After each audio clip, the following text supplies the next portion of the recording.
Yo, what's up, everybody? What time is it? 10 minutes to 3, January 22nd, 2025. This is my first episode in this particular facility, man. Shout out to my man Julian, engineer this show. Shout out to my man Anchor, Flexwork Studios. Appreciate y'all. Listen, I need a sponsor. Got the dope coffee. I need a sponsor. If you want to sponsor one of my shows on the Podcast with Soul, email me at thepodcastwithsoul@gmail.com, or you can hit me on my Instagram at the Podcast with Soul. All right. And we'll talk about the specifics, the money, if you want me to just advertise for you on my YouTube or YouTube and Instagram or just Instagram, but we'll work that all out. But I'm looking for sponsors, whatever it is that you may do, real estate, you sell fruit, you change transmission fluid, you fix brakes, you're a pilot, whatever it is that you want to do, nothing illegal, no drugs, no alcohol. You know, I don't promote that. I'm clean, drug-free, alcohol-free.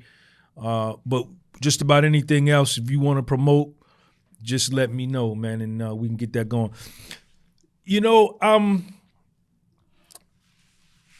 Let's talk about defining yourself, man. Self-definition, right? And defining yourself. Which is gonna, self-esteem is gonna spill over into that. Self-confidence is gonna spill over into that. Self-acceptance has to be a part of that, right? And along with self-acceptance, you can't have self-acceptance without self-approval. So y'all know I'm pretty big with the self. So today,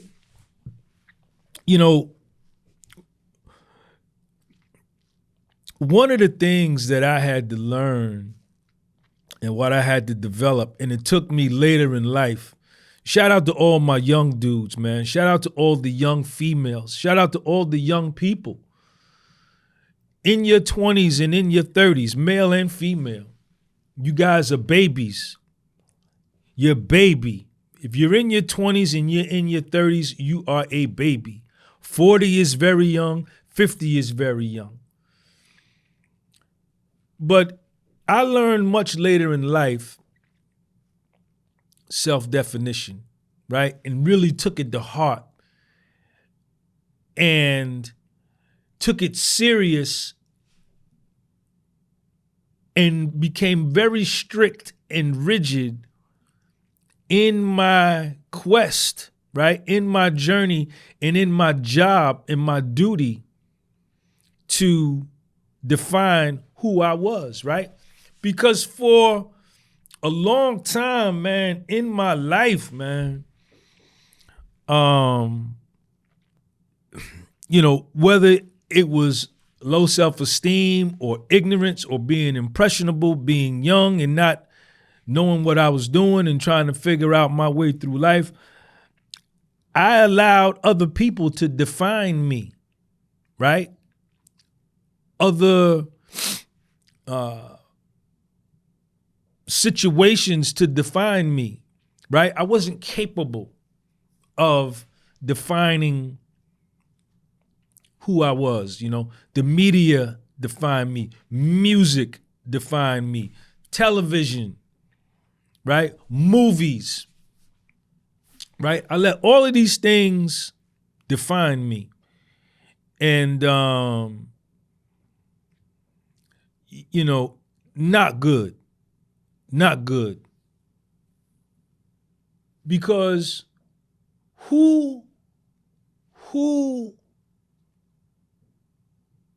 better to define you than you? Who better to define my man than my man? Homegirl over there. It's best if she defines herself. there's nobody better to define who I am but me. Not even my mother or my father, not even your parents. My opinion, you don't got to agree.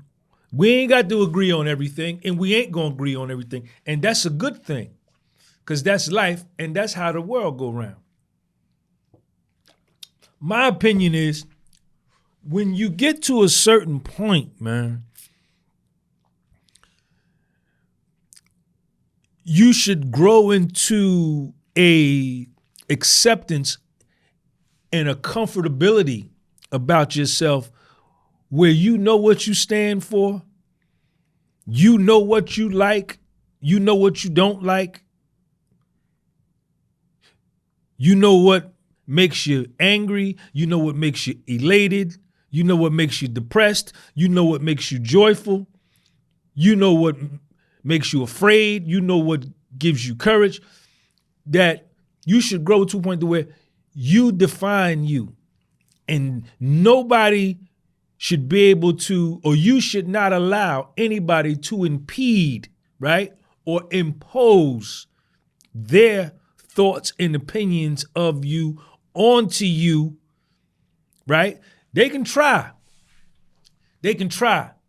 but the travesty is when you allow other people and their opinions and thoughts of you, when you accept that and you let that become your reality and your truth, right? That's why I always tell y'all, self-defense is, you know what I'm saying, a physical thing, but I think self-defense, before it becomes physical, it's a mental thing, right? Right? Because everything starts in the dome. Everything starts in the dome. Courage starts in the dome. What did Sun Tzu say in The Art of War? Says, he was talking about armies, and he said courage and timidity. I think he was talking about changing the way things change on the battlefield, right? In a war situation, that soldiers can become bold or timid based upon the circumstances on the battlefield, but that boldness and that timidity, that courage or that fear, is based on the dome, based on the mind. He says the mind. So self-defense starts in the dome, right? And the best form of self-defense, man, is when I can define who I am, man. Man, what you say and what you think and how you feel, it don't even matter no more, man. And you can't tell me who I am. You can't explain to me who I am. You can't suggest to me who I am. You can't forcefully tell me who I am. When I know who I am, it ain't nothing you could do but listen to me tell you who I am, whether you like it or not. And whether you like it or not is of no consequence to me. What's of consequence to me is that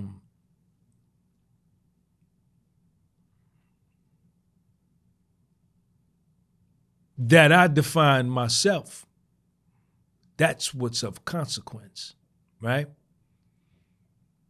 That I know who I am and I accept who I am. And when I know who I am, when I have knowledge of self,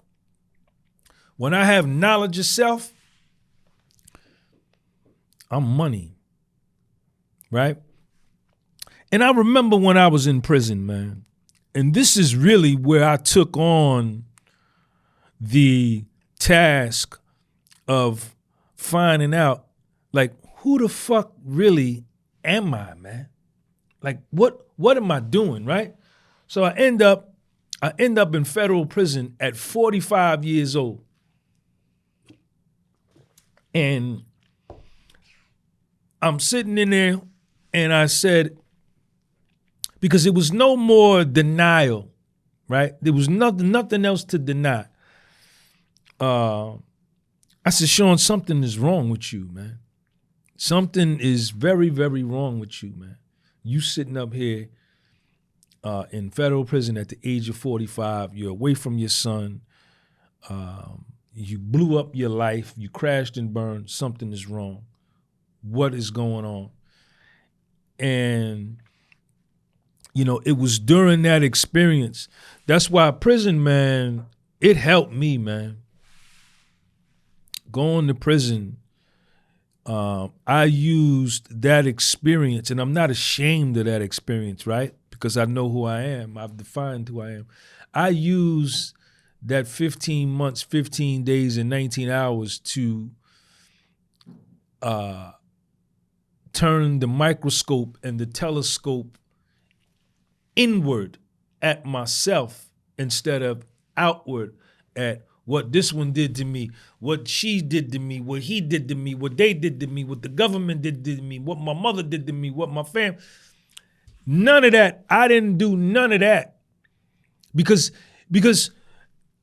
what I came to realize was that it didn't matter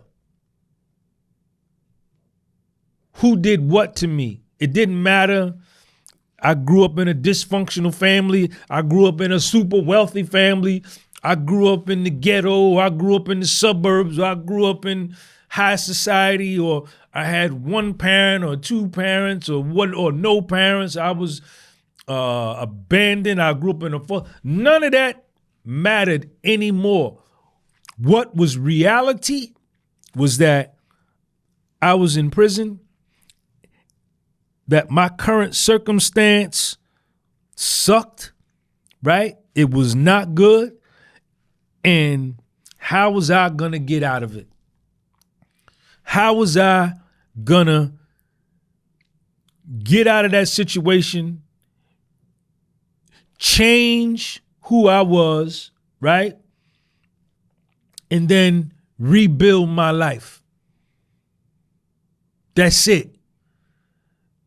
Because for so long prior to that, I focused on that. I focused on, I grew up foundational Black American in America. My people was in slavery. This is why this happened to me. I only had a single mother and she worked all the time. I had no adult supervision. This is why this happened to me.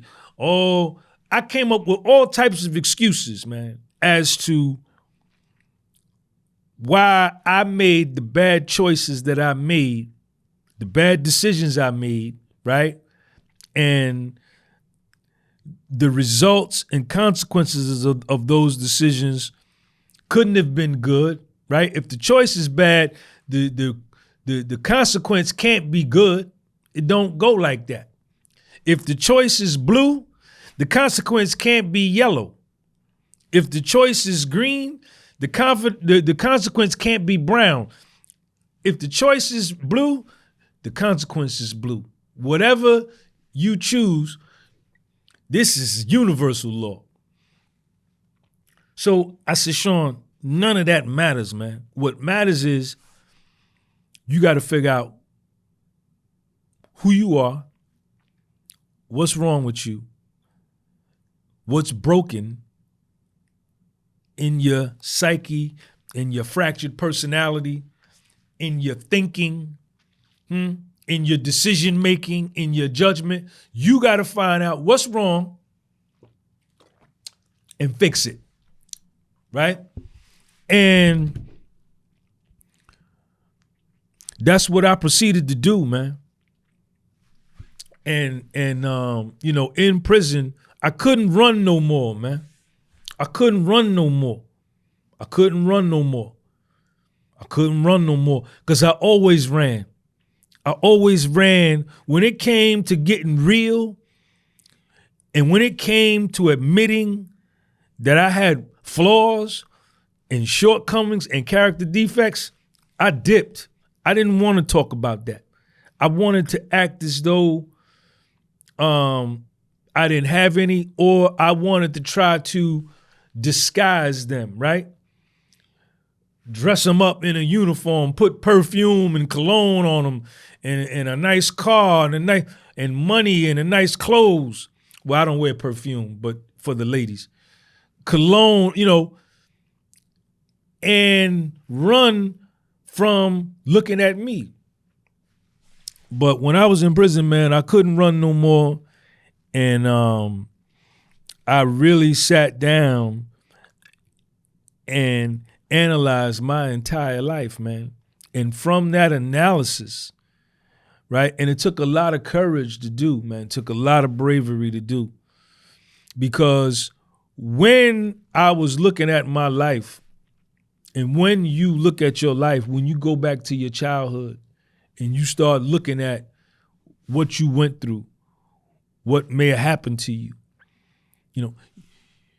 when I looked at everything that I went through, I relived emotionally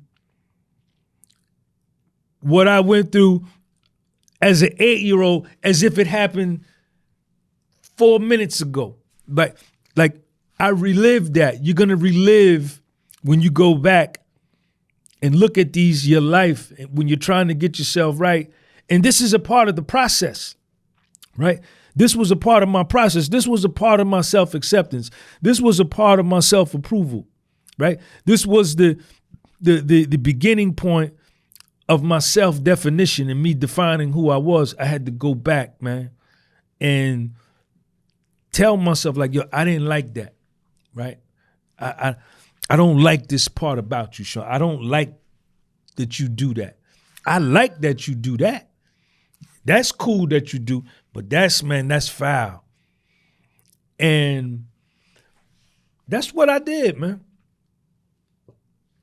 I looked at and accepted what I was afraid of, right? I looked at and accepted what made me happy. I looked at and accepted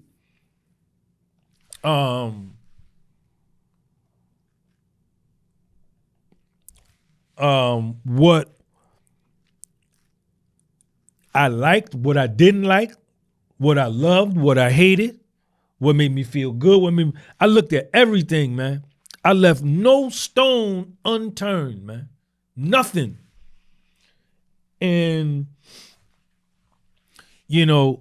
after some weeks and some months and a year, I was in the joint 15 months, 15 days, 19 hours. And even after I got released, I continued this self-discovery process, man, this self-definition process, man. I continued it until it just became ingrained. I remember when I first got my apartment, when my female friend got me my apartment, because I couldn't even get my own apartment when I got out of prison because I had no W-2, I had no job, I had no tax return. So somebody had to get my place. And when I got my apartment, or when she got that apartment for me in Little Sean, there was nothing in there, no TV. There was nothing in there, man, but paper plates, spoons, and forks, and my box spring mattress and Little Sean's box spring mattress. And I used to be in there, right, just writing in my journal. And y'all got to go get my books, because my journal that I started to write when I first got out of prison, I published it as a book. It's autobiographical. Those are on my website. The podcast was sold.bigcartel.com. Go pick up my books. And I would just write. So the journey that I started in prison continued after I got out. And I was successful, man, in going from self-hatred to self-love, right? I was successful in going from self-rejection to self-acceptance, right? I was successful in going from excuse me, low self-esteem to high self-esteem, right? I was successful in going from embarrassment and humiliation to self-confidence from the work that I did. And, you know, y'all see me now. You watch me on Instagram. You watch me on YouTube. And you hear me openly say that I'm arrogant. You hear me openly say that I'm conceited, right? You hear me bragging all the time about myself. You hear me speaking confidence. You hear me speaking, being aggressive and all that. And all of that is authentic. And it's true. I am that, all those things. But y'all didn't see where I came from though, man. If you look at my arrogance and my conceit and my self-acceptance and my self-love and my self-approval and my self-esteem now as extreme, right? It may come off imagine the extreme to where it was. Imagine the extreme to how bad it was. Imagine that, right? Because in the Kabbalion tells us, right? The god Thoth and the three initiates, Hermes Trismegistus from the Kabbalion, the 7 principles of the Kabbalion. The principle of rhythm, right? Talks about the pendulum swing, that everything in the universe has rhythm, and that the law of compensation, right? The swing of the pendulum to the right is equivalent to the swing of the pendulum to the left, right? Also talks about polarity, the poles. Extreme cold, extreme heat are at the opposite ends of the same pole. And in between those degrees, those two poles, are millions of difference of varying degrees of hot and cold, right? So if my confidence in my self-esteem is to where it is now, imagine how low it was and how much confidence I didn't have at one point. This is a true story. I ain't lying to you. I ain't lying to you. Look at this coffee. Look at my coffee cup. They make some good coffee here, man. So I did the work, man. I did the work, you know, and I'm an embodiment of that work, right? I exemplify that work that I did. And, you know, if I could do, and this is what I do with my son, man. This is the main thrust of what I do with little Sean, right? Is I focus on confidence with him. Because I learned it late in life. I didn't have I didn't have a father figure or a father in my life when I was in 8th grade like him that spoke life into me, right? That talked to me about failing, and when you fail, you don't quit and shrug your shoulders and put your chin on your chest, right? When you fail, you look at it as that's a way to learn how to win, right? And you use that to keep trying, right? Failure doesn't mean quit and give up. Failure means I did something wrong. I might just need to tweak it a little bit, and that failure can turn into victory. And, you know, what I go over with him, man, is this kind of stuff, man. Speaking life into him, you know, speaking life into him and speaking life into me, right? And you need to speak life into you. Don't listen to these people, man. Don't listen to these people that taught us, oh, be humble. Don't be conceited. Don't be arrogant. Don't praise yourself. Don't listen to that. Don't listen to that. Because these people who were our elementary school teachers, 1st, 2nd, 3rd, 4th, 5th grade, up through K through 12, at varying points in their lives, and maybe when we had them as teachers, may have been going through a heartbreak or a divorce or a vice, a gambling addiction or a drug addiction or an alcohol addiction, and they're giving us what they think is right for them, but their lives wasn't right and exact, right? And, you know, a lot of times they were just regurgitating and repeating what they were told, man. But life is about getting your own experience. And I'm a proponent, man. I'm a strong proponent of positive self-talk, man.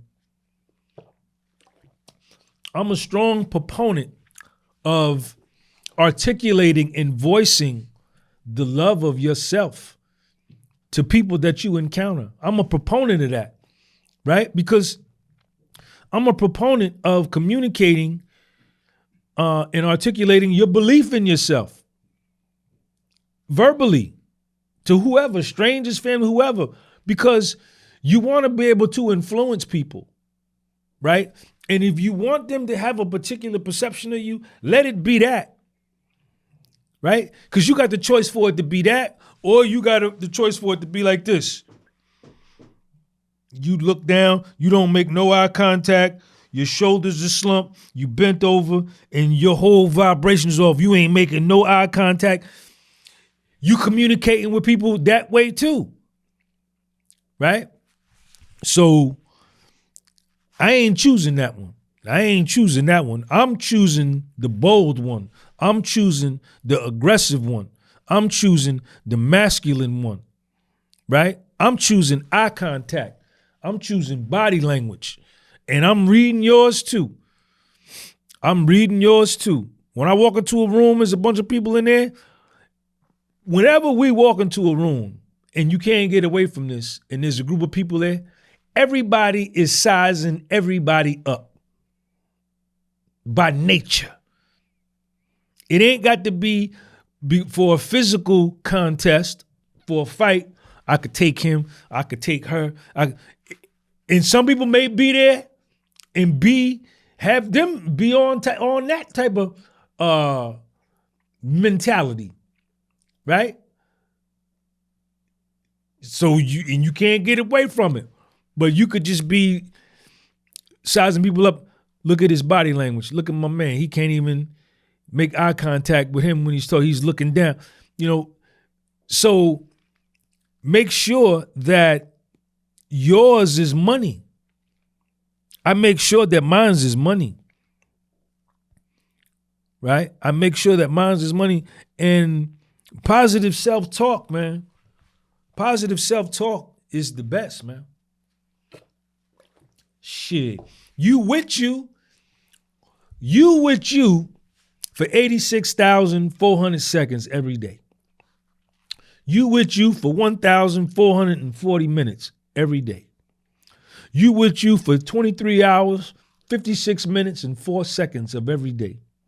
The day ain't 24 hours. That was a lie. The real length of the day is 23 hours, 56 minutes, and 4 seconds. Go look it up like I did.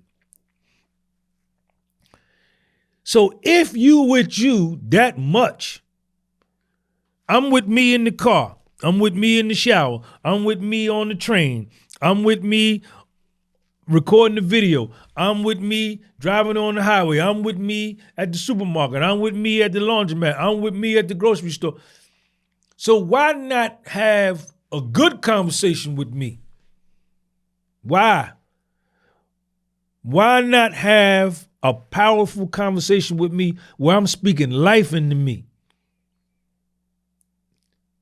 And that's what I do, because I spent a lot of years, check me out, at the laundromat, in the car with me, in class, on my way to school, right? At the grocery store, pumping my gas. For many, many years, I spoke death to me. And I spoke how much I hated myself. And I spoke how much I doubted I could do that. I don't know if I could do that. That look hard. Man, I don't know. How you do that? I don't know if I could do. That was the kind of conversation I had with me for a long time, especially during my drug addiction and my alcoholism. Ain't nothing positive coming out of that. So, you know, I don't do that anymore. Do I have moments where I get afraid or get fearful of a new situation, that I may experience some self-doubt, uncertainty? Absolutely. I'm a man, I'm human. But what I do know is that I can't let them thoughts remain, right? And going back to the Kabbalion, in the principle of rhythm, right? If I want to change a mental thought inside of me, a mental condition, then I need to, instead of focusing on that, focusing on, I can't do it, it's hard, I can't do it, it's hard, I don't know, I doubt. In order to get rid of that, all I got to do is polarize my mind and focus on the exact opposite. It's doable. I could do it.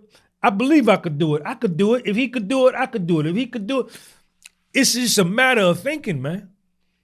Right? And then it also talks about how we can polarize our minds, right? I can raise my level of mentality and polarize it and leave it stuck at a point to where everything else passes underneath me on the subconscious level. I can polarize my mind on the conscious level and let everything else flow underneath me and not impact me. That I don't get caught up in the pendulum shift. I said pendulum swift. In the pendulum shift, these are these mental laws, man, and these different chambers of the mind, man. You understand? These different sciences of the mind, man. Which one of y'all gonna sponsor one of these episodes, man? I need a sponsor. And y'all need to go on my website and buy my books and buy my hoodies. And if you out of shape, which most of y'all are, look at how you look. You need to join my 8-week federal prison style calisthenics program so I can help you lose 20 pounds. And no, I'm not no $30 a session trainer. Go over there. My man over there, he train you for $19.99 an hour. But look at how he look. And that's why you look the way you look, because you give him your money. I'm expensive, but look at how I look though. And when you get finished in my program, you gonna look like something. You gonna be different than how you look now. So yeah, man, define who you are, man. Define yourself, man. Don't let nobody define you. Not your mother, not your father, not your brother, not your sister, not your husband, your wife. And see, this is the dope part, right? Check out this part right here. Check me out right here. You know what I'm finna tell you? Yeah, I know you don't, because I ain't told you yet. But if you listen, I'm gonna tell you. You can change right before another person's eyes and re-educate them as to who you are. Some of y'all may think, oh, I've been with my wife for 3 years or 7 years. I've been with my husband for 8 years, 15 years. I can't make them see me in a different light. Fool them, devil. Fool them, devil. When you change, when you truly change who you are, everybody on the planet is going to automatically adjust to that change inside of you. They're going to try to keep you there. They're going to try to remind you and make you remember of who you used to be and how they used to be able to control you, because now that you done changed, now you become uncontrollable. And they don't like that. But we teach people how to treat us with what we allow them to do and what we don't allow them to do, with the boundaries we set, right? And then we could always re-educate and reteach and relearn people how to treat the new us. I've been going through this. People that know me, cousins and family and friends, people that knew me all my life, they see me on Facebook. I'm on Facebook too. Go follow me on Facebook. Facebook is my name, Sean Gumby. Go follow right now.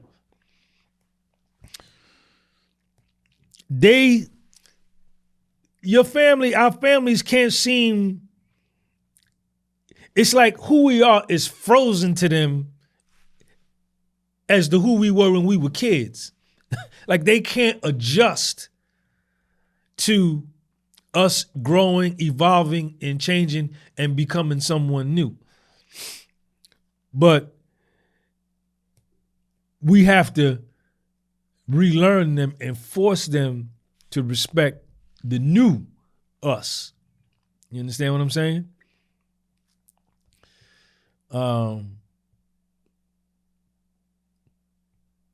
Yeah, man. That's what it is, man. Don't take control of your life, man. Take control of your life. Nobody ain't coming to help you. Nobody cares. Everybody is so wrapped up with their own little world, as they should be. First law of nature is self-preservation. Everybody is so wrapped up in their own little world, they could care less what happens to you or what don't happen to you. They're only concerned with what happens to them. So take control of your life, because you're going to die. 1,000%. You out of here. So am I. And everybody that you done ever seen in your life and everybody who you ever will see in your life, all getting up out of here. Ain't nobody staying. And we all living on borrowed time, meaning you don't really know what's finna break. When you gonna leave away from here. But what we do know is that you alive today, right? I know that I'm alive today, and today I can do something. I could get up off my ass, right? And get busy doing something to push my envelope forward, to push my agenda forward, to go after my vision in my mind, right? And I have a vision in my mind. I have a vision. And I'm going to get there, right? I'm going to get there. Fact. Without a doubt. It's not even a matter of if, it's just when, right? But I get up and I make my world what I want it to be. I make my world what I want it to be. I got a good life. I'm not rich. I'm not rich at all. I'm actually in debt. I got a lot of debt, right? My credit score is low. I'm living YouTube check to YouTube check. But I got a great life. I got a used car. I got a used car. And I live in a 2-bedroom apartment, right? In North Jersey. But I got the dope life because I love me. I love me, right? I accept me. I believe in me. I bet on me, right? I look good, right? I'm a good person. I'm fair. I'm a fair person. I don't jerk people. I don't gossip. I don't stab in the back. I don't deliberately go out and try to hurt people. If you hurt me, I'll hurt you back. But I'm a good person. I got the dope life. My son is healthy. I got a son that got my name. He got the same name as me. That nigga got the same name as me. Look at this tie. I got the dope tie on it. Dope shirt, everything. Look at this hat. You like this hat, don't you? Don't you like this hat? I got the dope life. My son is healthy. He's 13 years old. I won custody. I got custody of him. I'm a single father. I don't get high. I ain't used no drugs in 34 years. I ain't drank a beer in 34 years. I don't smoke weed. I don't sniff blow. I don't do fentanyl. Nothing. Square. Lame nigga. Lame. I don't go to clubs. I don't do nothing but mind my business and leave yours alone. That's what my mother used to tell me. My mother was from Georgia. Foundational Black American woman from Georgia, from down south. Picked cotton as a little girl. My mother picked cotton. She used to pick 200 pounds of cotton a day for 75 cents a day. Yes, she did. You know how I know? Because she told me. She used to say, I mind my business and leave yours alone. I mind my business and leave yours alone. I don't fool with them niggas now. I don't fool with them niggas now. That's right. I dropped the top on the floor. I dropped it. Y'all, somebody get that top for me right there. Y'all come over there, get that top. And that's what I do. I wish I would have started doing this earlier. But my life is my life.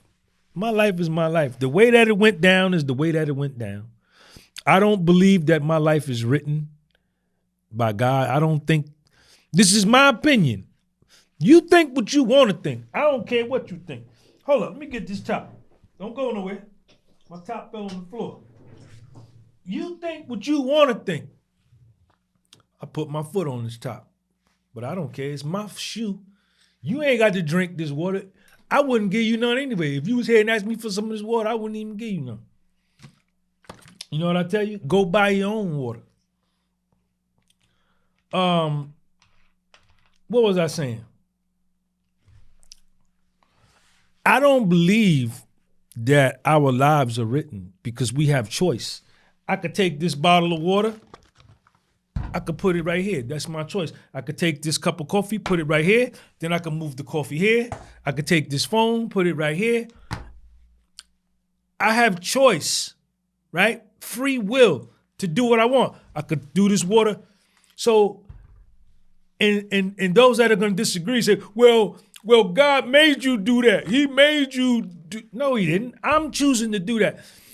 See, I believe that the people that believe in fate, like their life is written and there's nothing they could do to change it, those are the underperformers, man. Those are the underachievers that lack self-confidence, that lack self-esteem. They want something for nothing. They want maximum reward for minimal effort, right? And they don't believe in themselves, man. That's what I believe. And I believe if you live in America, man, during this time, you can talk all that what you want about America. Or yeah, I hate America. Yeah. So leave. I don't see none of y'all leaving. I don't see none of y'all going nowhere. Y'all staying right here, using the Wi-Fi, right? Scrolling on your phone, updating your $1,000 phone every 2 years, right? Y'all ain't going nowhere. But you talk trash. But if you live in America, you got the opportunity to be whatever you want to be. Whatever you want to be. Disagree all you want. There's no excuses. So I believe that I make my life what I want it to be. Right? I got a bachelor's degree in accounting, right? I'm a trained accountant. I have an accounting degree from Morris Brown College in Atlanta, Georgia, historically black college, founded in 1881, 16 years after the Emancipation Proclamation, right? And the school was started by freed slaves to educate the slaves newly coming out of slavery, right? Foundational Black American School. I have a master's degree, a master's of science, which is equivalent to an MBA, same thing. It's more focused in financial management from the New Jersey Institute of Technology in Newark. So I'm a finance man, right? before I went to prison, I had a real estate company. I was a real estate brokerage. I had my own brokerage business. I had my own property management business. I had 9 houses, a bunch of money, everything. Lost it all. So when I get out the joint, I can't use none of that anymore, right? Because I'm convicted of fraud. I pled guilty to fraud. So nobody's going to hire me, right? So I ain't even going through that. I ain't going to beg nobody for nothing anyway because I'm too arrogant and I'm too conceited, right? And I got too much belief in myself and I'm too confident and I'm not going to be a good employee because I don't like people telling me what to do. So I'd rather just do my own thing. So I started a window cleaning business, right? And from that window cleaning business, I'm sitting here in front of this microphone doing this podcast and everything that I've done since then. So these were choices and decisions I made. I made choices and decisions and bad judgment to blow my life up, right? And then I told you the changes that I went through, the work that I did in prison. And when I got out, I made choices, judgment, and decisions to make my life what it is now. So I'm not with that, man. My life already written, man. Hell no. What you do and what you don't do is on you, man. That's on you, man. That's on you, man. My opinion, man. That's on you, man. Get out of here with that, man. Go over there with that. Go over there with them. The people with the mediocre average life. I'm not average and I don't believe in mediocrity. I believe in excellence, right? And we make our worlds what we want them to be, man. We make our worlds what we want them to be, man. That's what I believe. I can do what I want to do. If I want to go drive a truck tomorrow, or if I want to go learn how to fix air conditioners tomorrow, that's my choice. I could choose that. You understand? So that's what I believe, man. And I think all of that ties in well with the topic that I spoke on today, man. Self-definition, man. You know what I'm saying? And I am where I am because I put myself here, right? I'm broke where I am with a lot of credit card debt, $80,000 in restitution with the United States government, right? Living in a 2-bedroom apartment because I put myself there. Nobody did that to me. White man ain't do that to me. Government ain't do that to me. The dude working at the 7-Eleven didn't do that to me. The running back for the Houston Texans ain't do. Nobody. I did this to me. Where I am where I am as a result of my thinking. And I'm cool with that. And if I want to be somewhere else, if I want to change my current circumstance, all I got to do is think different thoughts. Think about something else to make it happen. Look at my water, got the ice in it. It was 7 degrees in New Jersey today. Look at that ice in there. My ice in my water better than your ice in your water. You ain't got no ice in your water like that. Look at that. My water colder than yours. Your water ain't this cold. Watch this right here. Check me out. Watch how I drink this water. I drink that water better than you. Look at that ice in there. You understand? Julian looking at me, he laughing. So, man, see, I'm an excuse killer. You can't come at me. See, a nigga can't come at me with no excuse. Nobody come at me with no excuses about why you ain't where you think you should be or where you want to be. You can't come at me with that.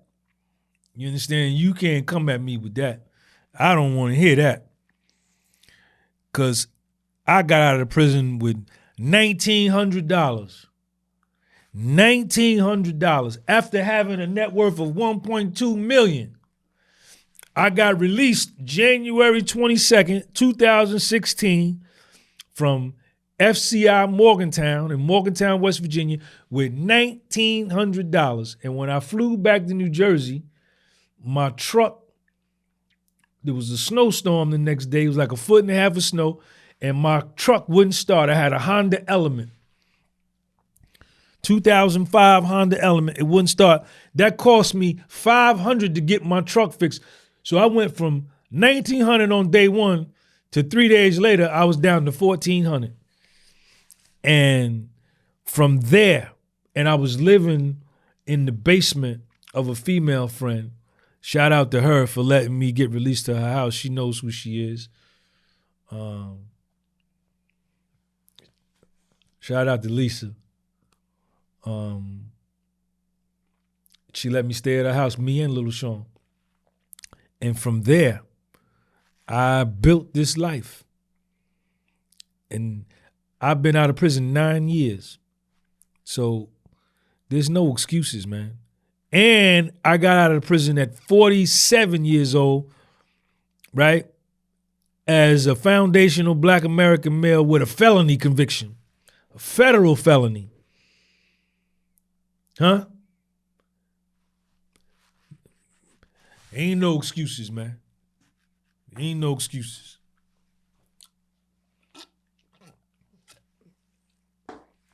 So I'm an excuse killer, man. You could be, and whatever you want to be, whatever you want to do, the reason you ain't doing what you want to do is because you scared. You scared. And you don't believe in yourself. You ain't got no confidence. Your confidence low. Y'all heard my phone? Your confidence. Shout out to my man Eric, man. Shout out to my man Eric from Brooklyn. Bought 3 hoodies today. 3 hoodies today. Shout out to my man Eric, man. If you need some security service, private security, Prudent Protective Services. Go on Facebook. Prudent Protective Services. You may be able to Google it. Or you can reach out to me and I'll put you in touch with my man Eric. He's private security. He'll get you straightened out, make sure nothing don't happen to you. Ain't no excuses, man. I don't want to hear that, man. Shut up. Shut up.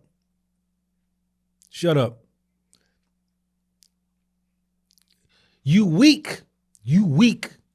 That's why you not where you want to be. You weak and you think negative, right? Your self-esteem low and you don't believe in yourself, right? So you say, well, Sean,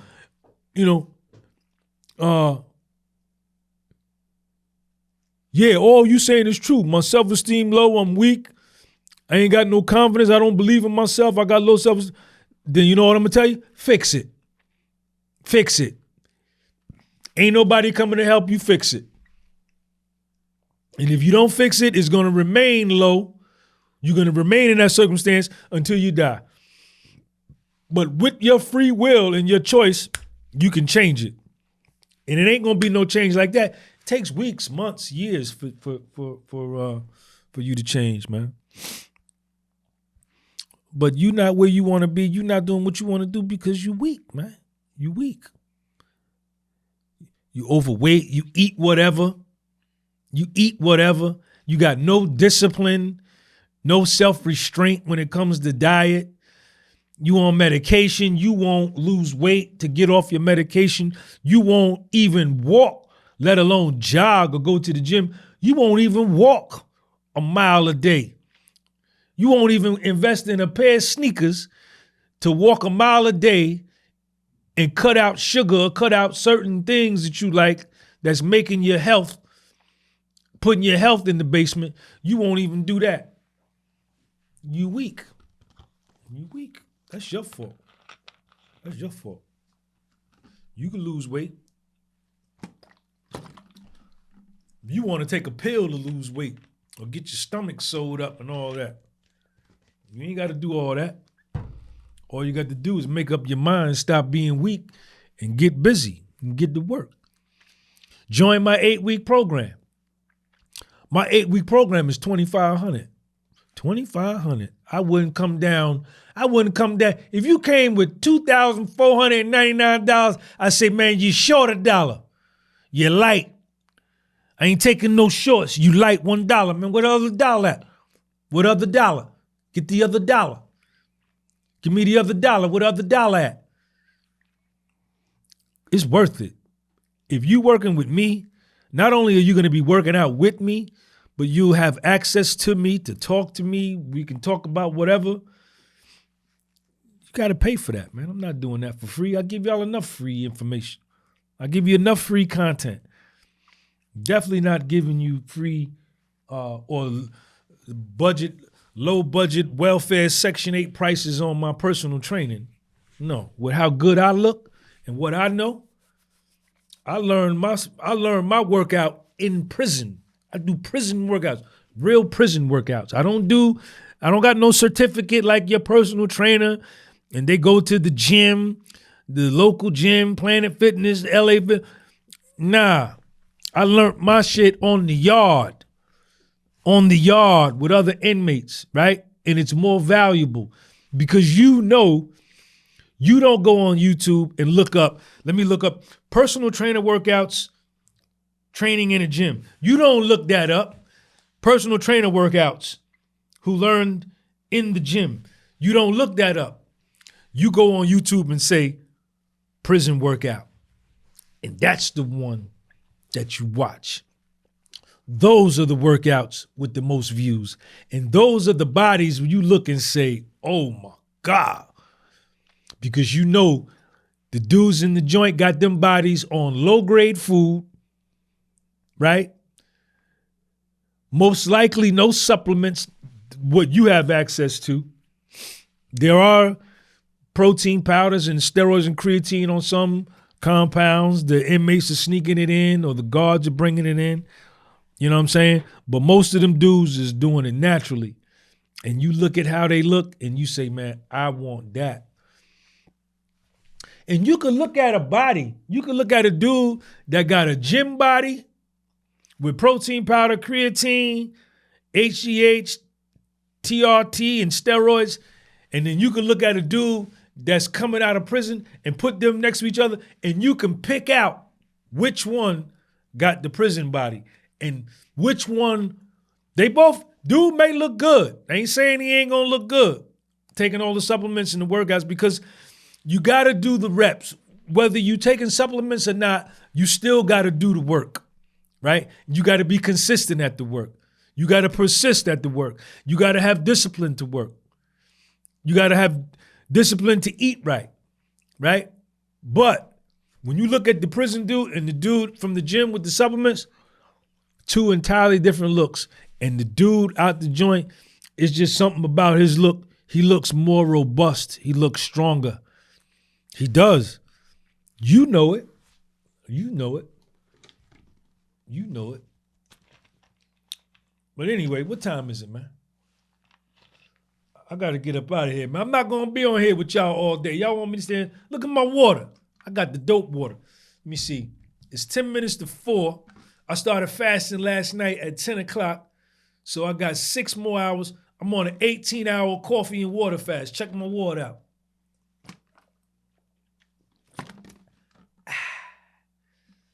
My water better than your water. All right, man.